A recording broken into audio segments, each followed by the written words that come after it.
प्रत्येक रविवार रात 8:30 बजे डीडी नेशनल पर।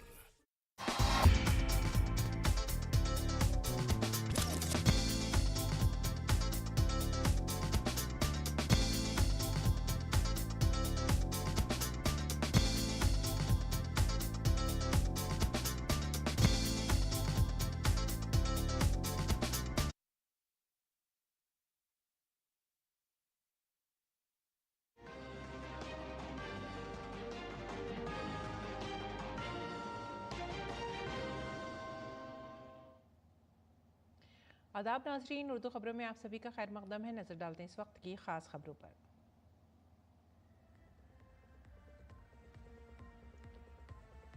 वजीर आजम नरेंद्र मोदी ने कहा, जैन संताचार्य विद्यानंद जी महाराज की यौम पैदाइश की सदी तकरीब का इफ्तिताह, तहजीब व तरक्की को साथ लेकर चलने की अपील। आबी तहफ़्फ़ुज़, एक पेड़ माँ के नाम और सफाई समेत 9 अज़ाइम पर अमल पैरा होने की अपील का किया इयादा।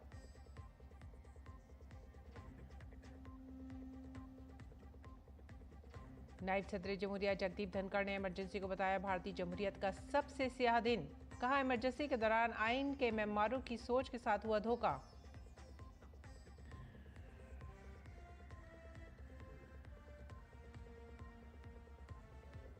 बीजेपी ने कोलकाता इज्तिमाई इस्मत दरी मामले की जांच के लिए 4 रुकनी जांच कमेटी दी तश्कील। ममता बनर्जी से इस्तीफे का किया मुतालबा। इस्मत दरी मामले में हुई चौथी गिरफ्तारी। पुलिस ने लॉ कॉलेज के गार्ड को किया गिरफ्तार।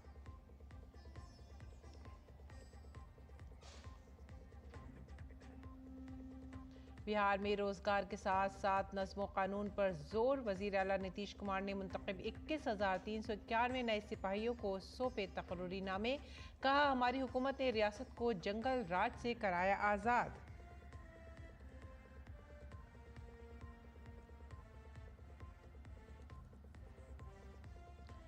खेलों में खवातीन क्रिकेट में भारत और इंग्लैंड के दरमियान पहला T20 मुकाबला आज। नॉटिंघम में 5 मैचों की सीरीज का पहला मुकाबला आज।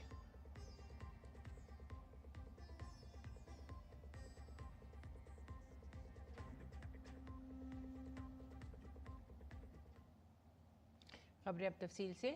वज़ीर आज़म नरेंद्र मोदी ने आचार्य विद्यानंद जी महाराज की यौम पैदाइश की 100 साला तकरीब का इफ्तिताह किया। दिल्ली के विज्ञान भवन में मुनक़िदा प्रोग्राम में बड़ी तादाद में मुअज़्ज़िज़ीन ने शिरकत की। इस मौके पर वज़ीर आज़म ने एक यादगारी डाक टिकट, एक यादगारी सिक्का और आचार्य जी महाराज की ज़िंदगी पर मबनी एक किताब का इजरा किया। इसके साथ 1 साल पर मुहैयत प्रोग्राम का भी आगाज़ हुआ। उनके तहत आचार्य विद्यानंद जी महाराज की ज़िंदगी और रिवायात के पैगाम को आगे बढ़ाया जाएगा। आचार्य विद्यानंद जी महाराज ने जैन फ़लसफ़े पर किताबें लिखी हैं। उन्होंने कदीम जैन मंदिरों की तज़य्युन व आराइश में अहम किरदार अदा किया। इस मौके पर वज़ीर आज़म ने एक नुमाइश का भी मुआयना किया।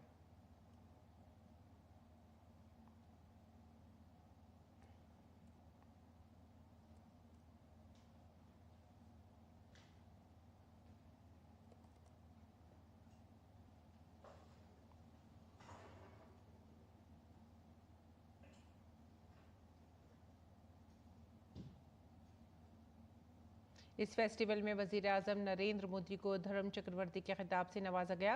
वज़ीर आज़म को यह खिताब इंसानी बहबूद, आलमी अमन, माहौलियाती तहफ़्फ़ुज़ समेत मुख्तलिफ शोबों में उनकी खिदमत पर दिया गया। इसके अलावा मुल्क की खिदमत और शानदार सकाफ़ती विरसे को फ़रोग़ देने में वज़ीर आज़म की शिराकत का ख़ास तौर पर जिक्र किया गया। आज इस अवसर पर आपने मुझे धर्म चक्रवर्ती की उपाधि देने का जो निर्णय लिया है, मैं खुद को इसके योग्य नहीं समझता। लेकिन हमारा संस्कार है कि हमें संतों से जो कुछ मिलता है उसे प्रसाद समझकर स्वीकार किया जाता है। और इसलिए मैं आपके इस प्रसाद को विनम्रतापूर्वक स्वीकार करता हूं और मां भारती के चरणों में समर्पित करता हूं। वज़ीर आज़म ने कहा कि भारत दुनिया की सबसे कदीम जिंदा तहजीब है। भारतीय फ़लसफ़े के माक़ज़ हमारे ऋषि, मुनि, महर्षि, संत और आचार्य हैं। वज़ीर आज़म ने कहा कि आचार्य विद्यानंद जी मुनिराज भारत की इस रिवायत के जदीद मीनार हैं।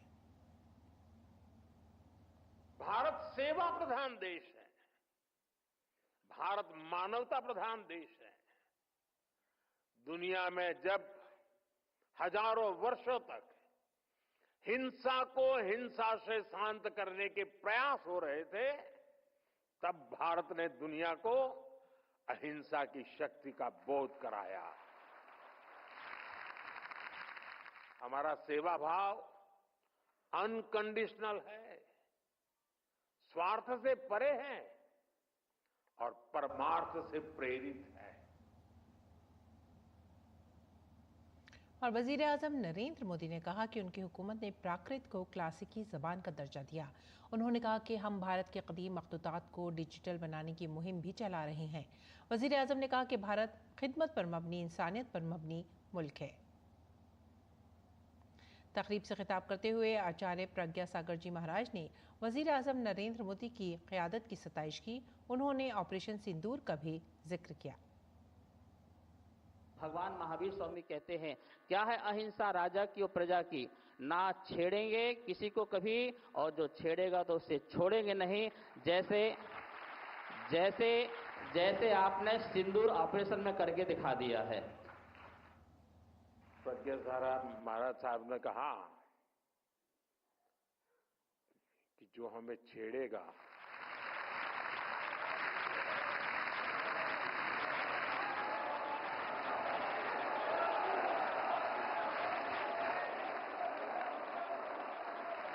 अरे मैं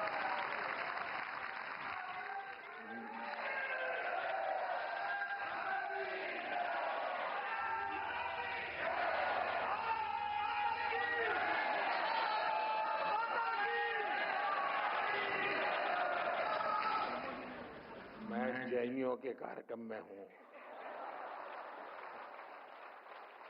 अहिंसावादियों के बीच हूं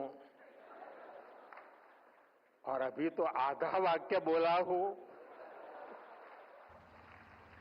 और आपने पूरा कर दिया। वज़ीर-ए-आज़म नरेंद्र मोदी ने दिल्ली के विज्ञान भवन में जैन आचार्य विद्यानंद मुनिराज जी के यौम पैदाइश की 100 साला तक़रीबात का इफ्तिताह किया। प्रोग्राम में मुल्क के मुख्तलिफ हिस्सों से जैन पैरोकारों ने शिरकत की। जैन आचार्य प्रज्ञा सागर ने 100 साला तक़रीबात के इफ्तिताही प्रोग्राम में वज़ीर-ए-आज़म को धर्म चक्रवर्ती के खिताब से नवाजा। अपने इफ्तिताही खिताब में वज़ीर-ए-आज़म नरेंद्र मोदी ने कहा कि मरकज़ी हुकूमत न सिर्फ तरक्की और विरासत के तहफ़्फ़ुज़ के लिए पाबंद अहद है, बल्कि भारतीय अक़दार पर मबनी एक तरक्की याफ्ता भारत की तामीर के लिए भी पुरज़्म है। हमारे नुमाइंदे निगाह अश्वनी मिश्रा ने तक़रीबात में शरीक लोगों की राय जानने की कोशिश की। जैन आचार्य मुनिराज विद्यानंद जी के शताब्दी समारोह की औपचारिक शुरुआत प्रधानमंत्री नरेंद्र मोदी ने की। जैन दर्शन पूरी दुनिया में सत्य, अहिंसा, अपरिग्रह, अस्तेय और ब्रह्मचर्य की सीख देता है। प्रधानमंत्री नरेंद्र मोदी ने विकसित भारत के संकल्प को सार्थक करने की बात कही, तो यहाँ पर उपस्थित इस जैन समुदाय के लोगों से हमने बातचीत की। प्रधानमंत्री जी का संबोधन रहा देश के साथ जो हमारे मूल्य हैं, चाहे वो सत्य अहिंसा के मूल्य हैं, वो वैश्विक स्तर पर स्थापित किए जा रहे हैं। मुनिराज के जो जीवन के व्यक्तित्व और कृतित्व रहा, किस तरीके से एक सबल सशक्त भारत के निर्माण की प्रेरणा मिलती है यहाँ पर, जिसमें गरिमामयी उपस्थिति हमारी जो मोदी जी की रही और उनका जो संबोधन रहा हमारे जैनियों के लिए वाकई में बहुत गौरवशाली की बात है। और जैनियों की तरफ से जो उन्हें आचार्य श्री ने धर्म चक्रवर्ती की उपाधि से सम्मानित किया, वो वाकई में उनके लिए बिल्कुल सार्थक है। उन्होंने जिस तरह से 9 संकल्पों की बात की, वाकई में हम सभी भारतवासियों को ये 9 संकल्प लेने चाहिए ताकि हमारा देश का विकास हो सके। उन संकल्पों से विकसित भारत का खाका भी बनता है। युवा किस तरीके से इस पूरे संबोधन को देखते हैं? के अंदर 9 संकल्प की प्रधानमंत्री जी ने बात करी, जैसे पानी बचाना, अपने आसपास के पर्यावरण को सही रखना, सुरक्षित रखना, और ऐसे 9 संकल्प उन्होंने बताए जो सिर्फ जैन व्यक्तियों के लिए नहीं, प्रत्येक भारतवासियों के लिए फ़र्ज है कि अपने भारत की जो मूल परंपरा उसकी सुरक्षा करें। इसके साथ ही आज माननीय प्रधानमंत्री जी ने प्राकृत भाषा को बहुत महत्व दिया, जो कि सबसे पुरानी भाषा मानी जाती है। यह भी हमारी प्रधानमंत्री की जो अपनी संस्कृति की रक्षा करने का जो उनकी प्रतिबद्धता है उसको दर्शाती है। मुनिराज ने यहाँ पर आचार्य जी ने प्रधानमंत्री जी को धर्म चक्रवर्ती की उपाधि से भी सम्मानित किया। कितना लोगों को आह्लादित करने वाली बात है। ये हमारी बहुत सम्मान की बात है कि हमारे यशस्वी प्रधानमंत्री को यह उपाधि दी गई है जैन समाज की ओर से, क्योंकि इन्होंने हमारे अहिंसा धर्म को आगे बढ़ाने का काम किया है। हमारे जो धर्म है कि हम किसी पे आक्रमण नहीं करेंगे, लेकिन हम पे कोई करेगा उसे हम छोड़ेंगे नहीं। किस तरीके से राष्ट्र के सम्मान की रक्षा, माताओं बहनों के अभिमान की रक्षा, समाज के कल्याण और निर्माण की व्यवस्था प्रधानमंत्री जी द्वारा की जा रही है। मिशन सिंदूर के जरिए प्रधानमंत्री माननीय प्रधानमंत्री मोदी ने सबको ये संदेश दिया है कि अगर हमें कोई परेशान करेगा, छेड़ेगा, तो हम भी उनका जवाब देंगे। ये नहीं है कि एक बार सुनेंगे और दोबारा भी बर्दाश्त करेंगे। जैन आगमों में भी लिखा हुआ है कि अगर कोई व्यक्ति आपको परेशान करता है बार बार, आप उसको एक बार समझाओ, 2 बार समझाओ, या तो आप उसको उसके हाल पे छोड़ दो, और अगर वो फिर भी आपको परेशान करता है फिर मत छोड़ो उसको। तो देखें कि किस तरीके से यहाँ पर मुनिराज विद्यानंद जी के शताब्दी समारोहों की शुरुआत तो हुई ही है, साथ ही साथ प्रधानमंत्री नरेंद्र मोदी के संबोधन में विकसित भारत का खाका खींचा गया, 9 संकल्पों की बात की गई। जिस तरीके से नौकार मंत्र की बात जैन धर्म दर्शन में कही जाती है, वैसे ही सबल सशक्त राष्ट्र बनाने के लिए प्रधानमंत्री नरेंद्र मोदी ने एक बार फिर राष्ट्र से आह्वान किया 9 संकल्पों के 9 मंत्रों को हृदयंगम करने का, जो कि भारत को एक आत्मनिर्भर, सबल और सक्षम भारत बनाते हैं। कैमरा पर्सन सुनील राणा के साथ अश्विनी कुमार मिश्र, डीडी न्यूज़, नई दिल्ली। और नायब सदर जमहूरिया जगदीप धनखड़ ने एक प्रोग्राम के दौरान इमरजेंसी को जमहूरियत का सियाह बाब करार दिया। नायब सदर जमहूरिया ने कहा कि इमरजेंसी के दौरान लोगों को सलाखों के पीछे डाल दिया गया, हमारे बुनियादी हुकूक को मुअत्तल किया गया और आइन की रूह को कुचल दिया गया।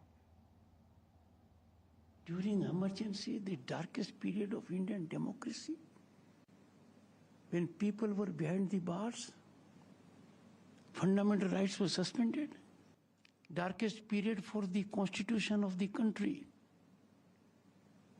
And in the process, if you deeply reflect, we are giving wings to existential challenges.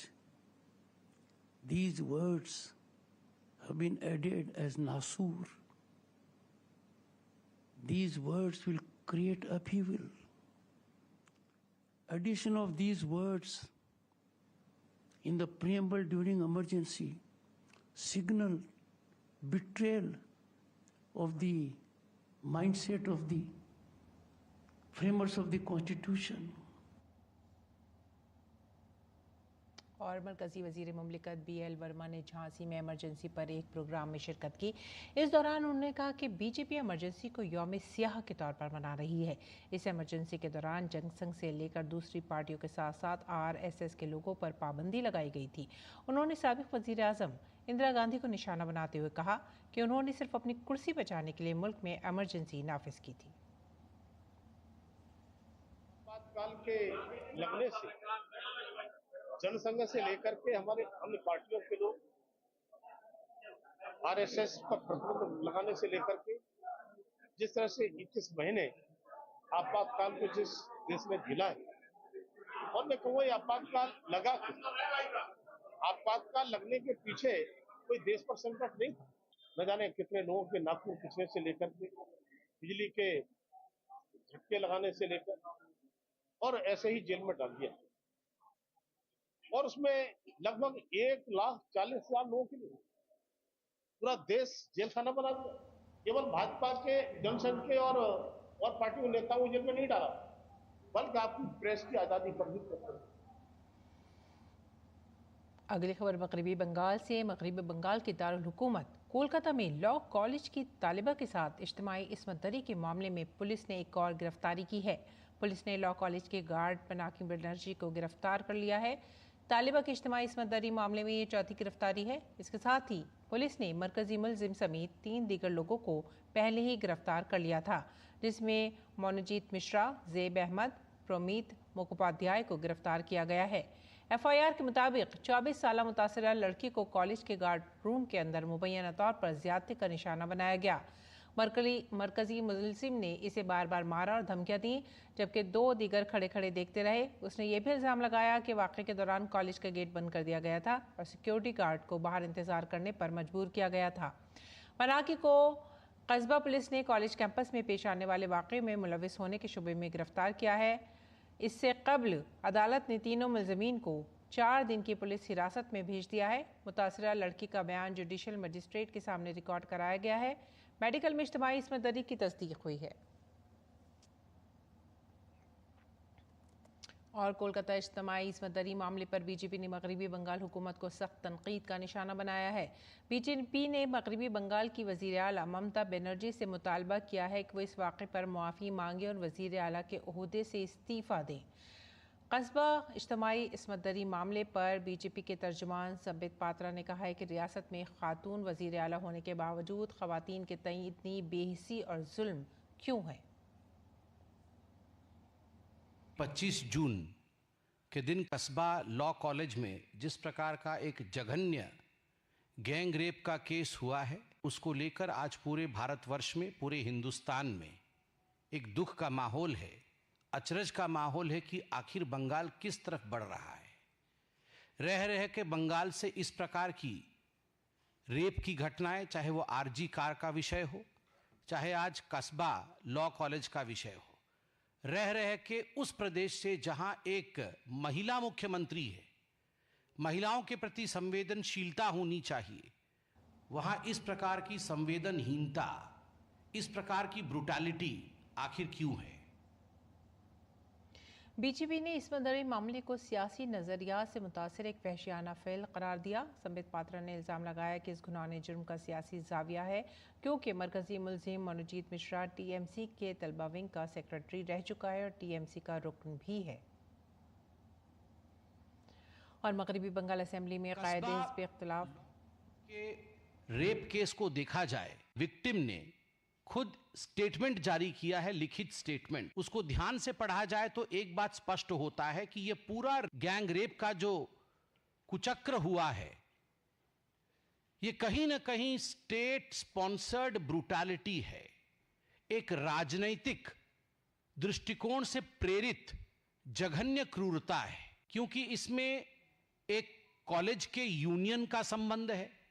जो मुख्य आरोपी है, जिसका नाम मनोजीत मिश्रा है, मनोजीत मिश्रा खुद ही जो टीएमसी की स्टूडेंट विंग होती है उसके सेक्रेटरी रहे हैं, वो पूर्व छात्र रहे हैं उस कॉलेज के, वो खुद टीएमसी का सदस्य है। उसके साथ जैब अहमद और प्रमीत मुखर्जी, जो बाकी दोनों हैं, वो उस लॉ कॉलेज के छात्र हैं।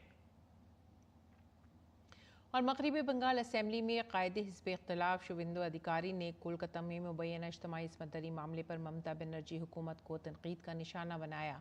उन्होंने कहा कि ममता बनर्जी के दौरे हुकूमत में कोई बेटी महफूज नहीं है। शुवेंदु अधिकारी ने कहा कि आज नहीं बल्कि गुज़िश्ता 14 सालों से कोलकाता में हो रहा है। बंगाल में इस तरह के वाक़यात उस वक्त तक नहीं रुकेंगे जब तक ममता बनर्जी को हटाया नहीं जाता। ममता बनर्जी का रिजिम में वहाँ कोई खास करके माता, बहन, दीदी और हमारा जो कन्या है, कोई सुरक्षित नहीं है। ये आज नहीं है, पिछले 14 साल से चल रहा है, ज़्यादा तो 4-5 साल से ज़्यादा चल रहा है। बंगाल की जनता को आगे आना चाहिए, या इलेक्शन कमीशन को बंगाल में चुनाव के दौरान जो धांधली होता है, जिस तरीके से गुंडागर्दी होता है, जिस तरीके से हिंदू को वोट डालने के लिए रोका जा रहा है, election commission should work. BJP ने इज्तिमाई इस्मत दरी मामले में तृणमूल कांग्रेस के रुकन पार्लियामेंट कल्याण बनर्जी के बयान की मजम्मत की है। शुवेंदु अधिकारी ने एहतजाज की अपील की और पार्टी के साथ मुलजिम के रवाबित के बारे में टीएमसी से जवाब तलब किया। ममता बनर्जी का कंपनी का एम्प्लॉय है कल्याण बनर्जी, अपने मालिक जो बोलेगी वो तो उस तरीके से बोलेगी। ये पूरा पार्टी यही है, नारी के सम्मान, नारी को प्रेस्टीज और नारी को सुरक्षा देने का काम ही नहीं कर रहा है। जिस तरीके से मोदी जी का लीडरशिप में बीजेपी रूल स्टेट में नारी सुरक्षा के लिए काम कर रहा है, आसाम से लेकर यूपी से लेकर उड़ीसा से लेकर सब स्टेट, बंगाल में इसमें 1% भी नहीं। मरकजी वज़ीर सुकांत मजबूदार ने कोलकाता इज्तिमाई इस्मत दरी मामले पर कहा कि आरजी कर वाक़या और लॉ कॉलेज इज्तिमाई इस्मत दरी दोनों वाक़यात तालीमी इदारों के अंदर हुए हैं। अगर तालीमी इदारे के अंदर ऐसे वाक़यात हो रहे हैं और हुकूमत उसे रोकने में नाकाम है तो ये बड़ी नाकामी है। ये रियासती इंतज़ामिया और रियासती वज़ीर दाखिला ममता बनर्जी की नाकामी है और तालीमी इदारों पर भी धब्बा है। अगर आप शिक्षा प्रतिष्ठान के अंदर ऐसी चीज घट रही है एक के बाद एक और आप उसे रोक नहीं पा रहे हैं, so it is a pathetic failure and failure of the state administration, that is the home minister of the state, is state के होम मिनिस्टर ममता बनर्जी, उनकी फेलियर है। और उसके साथ साथ मुझे लगता है कि इन सब एजुकेशन इंस्टीट्यूट के साथ जो मंत्रालय जुड़े हुए हैं उनके लिए भी एक बहुत बड़ी एक धब्बा है। और मुझे तो लगता है कि इसका रिस्पॉन्सिबिलिटी लेते हुए किसी को तो रिस्पॉन्सिबिलिटी लेना चाहिए। तो वो जो मेन एक्यूज्ड है वो भी, और जिसके बारे में आप बात कर रहे हैं ये भी, इसके साथ तो फोटोज भी है बहुत सारे नेताओं की, सभी टीएमसी से रिलेटेड है। कब आप फोटो कैसे डिलीट करेंगे? सोशल मीडिया में फोटो है, आप डिलीट नहीं कर सकते। अभिषेक बनर्जी के साथ फोटो है जो दर्शाता है कि they are associated with TMC. तो टीएमसी को इसकी रिस्पॉन्सिबिलिटी लेनी पड़ेगी। और मैं बोल रहा हूँ सिर्फ इस कॉलेज में नहीं, हर कॉलेज में ऐसे नेक्सस बन चुका है, ऐसी चीजें हो रही है। मरकजी वजीर अर्जुन राम मेघवाल ने कोलकाता समंदरी मामले पर कहा कि मगरबी बंगाल में अमन व अमान की सूरत हाल ख़राब है और ये खुशामद की सियासत की वजह से ख़राब होती जा रही है, जिसका नतीजा आज मगरबी बंगाल में नज़र आ रहा है। खुशामद की वजह से ऐसे वाक़यात ज़्यादा हो रहे हैं, ये बंगाल के लिए बदनुमा दाग है। वेस्ट बंगाल में पूरी कानून की व्यवस्था बिगड़ी हुई है और जो तुष्टीकरण की राजनीति है उसके कारण और बिगड़ते जा रही है। उसी का ही ये परिणाम आपको देखने को मिला।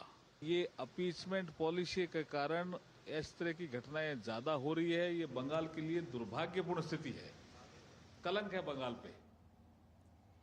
रुख करेंगे ओडिशा का। ओडिशा के पुरी में भगवान जगन्नाथ की 12 रोज तवील रथ यात्रा का आज दूसरा दिन है।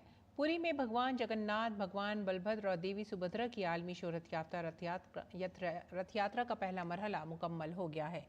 भगवान जगन्नाथ की नंदी घोष रथ, भगवान बलभद्र की ताल ध्वज रथ और देवी सुभद्रा की द्रप दलन रथ पूरी अकीदत के साथ अपनी मासी की रिहाइशगाह गंडीचा मंदिर पहुंची है। दरिसना जगन्नाथ रथ यात्रा में अकीदतमंदों का सैलाब उमट आया है। पुरी में इन दिनों मुल्क और बैरून मुल्क से अकीदतमंद मौजूद हैं।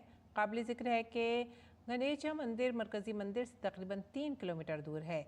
इस मंदिर को भगवान जगन्नाथ का घर समझा जाता है। हर साल महाप्रभु जगन्नाथ, बलभद्र और देवी सुभद्रा यहाँ 9 दिन क़याम करते हैं। इसके बाद वो बहुड़ा यात्रा की शक्ल में अपने मरकजी मंदिर की तरफ वापस लौटते हैं। ये यात्रा 5 जुलाई को शुरू होगी। उस दिन भगवान जगन्नाथ, भगवान बलभद्र और देवी सुभद्रा अपने रथों पर मंदिर वापस आएंगे। इस दौरान पुलिस और इंतजामिया पूरी तरह से तैयार है। इंतजामिया ने भीड़ के इंतजाम के लिए खुसूसी तैयारियां की हैं। इजाफी पुलिस फोर्स, AI से चलने वाले CCTV कैमरे, ड्रोन निगरानी, तिब्बी अमला और पानी का भी इंतजाम किया गया है। मरकजी वज़ीर दाखिला और कोऑपरेटिव अमित शाह ने बावकार world police and fire games 2029 की मेज़बानी के लिए भारत को मुंतखब किए जाने पर मुसरत का इजहार किया है। उन्होंने इसे हर भारतीय शहरी के लिए काबिल फ़ख्र लम्हा करार दिया। सोशल मीडिया प्लेटफॉर्म X पर एक पोस्ट में मरकजी वज़ीर दाखिला ने कहा कि यह हर भारतीय के लिए फ़ख्र का लम्हा है कि भारत को बावकार world police and fire games 2029 की मेज़बानी के लिए मुंतखब किया गया है। उन्होंने कहा कि भारत को इन खेलों की मेज़बानी के लिए मुंतखब किया जाना वज़ीर आज़म नरेंद्र मोदी की क़यादत में मुल्क में खेलों के वसी इंफ्रास्ट्रक्चर की तख्लीक़ की आलमी पहचान की अक्कासी करता है। उन्होंने कहा कि इन खेलों के लिए अहमदाबाद का इंतखाब, जिसमें पुलिस, फायर और डिज़ास्टर सर्विसेज 50 से ज़्यादा खेलों में हिस्सा लेंगी, खेलों की मकाम के तौर पर शहर की बढ़ती हुई साख का मुँह बोलता सबूत हैं। और बिहार में रोज़गार के साथ अमन अमान को मजबूत बनाने की समत में एक बड़ी पहल हुई है। वज़ीर आला नीतीश कुमार ने आज राजधानी पटना के बापू ऑडिटोरियम में मुनक़िदा खुसूसी तक़रीब में सेंट्रल सिलेक्शन बोर्ड के ज़रिए मुंतखब किए गए 21,391 नए कांस्टेबलों को तकर्रूरी के लेटर सौंपे। तैनात होने वाले कांस्टेबलों में ख़वातीन की बड़ी तादाद है। ये भर्ती का अमल 2023 में शुरू हुआ था, जिसके तहत 17.87 लाख से ज़्यादा नौजवानों ने दरख्वास्त दी थी। तहरीरी इम्तिहान अगस्त 2024 में 6 मरहलों में लिया गया था। इस मौके पर बिहार के वज़ीर आला नीतीश कुमार ने कहा कि मुल्क किसी रियासत में इतनी ख़वातीन पुलिस एहलकार नहीं है जितनी बिहार में है। तो इस बार जो हुआ 21,391 सिपाहियों की सीधी बहाली का काम पूरा हो गया है। तो ये तो खुशी की बात है कि इनकी हो गई है। इसमें इन्होंने ये भी कर दिया है कि कुल मिलाकर के इन लोगों के लिए और लोगों की संख्या होने वाली है और ये अगले बार जो है ये कुल मिलाकर के इसमें से जो हमने कहा 19,838 ये तो इतना हो गया 21,391। आप सबका स्वागत है। तो अब फिर अगली बार भी 19,838 ये लोग कर रहे हैं। जगह जगह हर जगह लोगों की भर्ती होनी चाहिए, तो बहुत अच्छा है। अब ये सब होगा तो हमको जानते ही न है कि कितना कम था। जो आपको शुरू में बता दिए हैं कि 42,481, तो उसको बढ़ा करके 1,10,000 और हमने कह दिया कि अब 2,29,000 इसको कर दें। खेलों में भारत और इंग्लैंड की खवातीन क्रिकेट टीमों के दरमियान पहला T20 मैच आज खेला जाएगा। 5 मैचों की सीरीज का पहला मैच नॉटिंघम के ट्रेंट ब्रिज में खेला जाएगा। गुज़िश्ता T20 वर्ल्ड कप में भारत की ग्रुप मरहले से ही बाहर हो गया था, इसीलिए उन पर 2026 वर्ल्ड कप में बेहतर कारकर्दगी दिखाने का दबाव ज़रूर है। इस सीरीज़ के साथ भारत की तैयारी शुरू से है। 5 मैचों की T20 सीरीज़ के बाद भारत को मेज़बान टीम के खिलाफ 3 वनडे मैचों की सीरीज़ भी खेलनी है।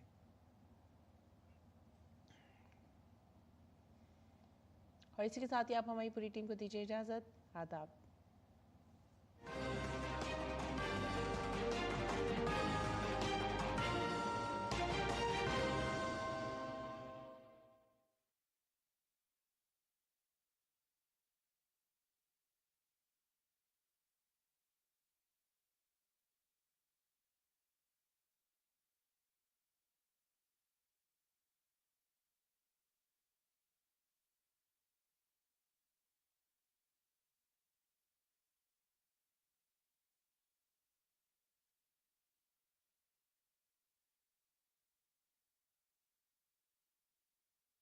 दुआ है मेरी, तुम दोनों हमेशा खुश रहो। तूने किस तरह जिंदगी भर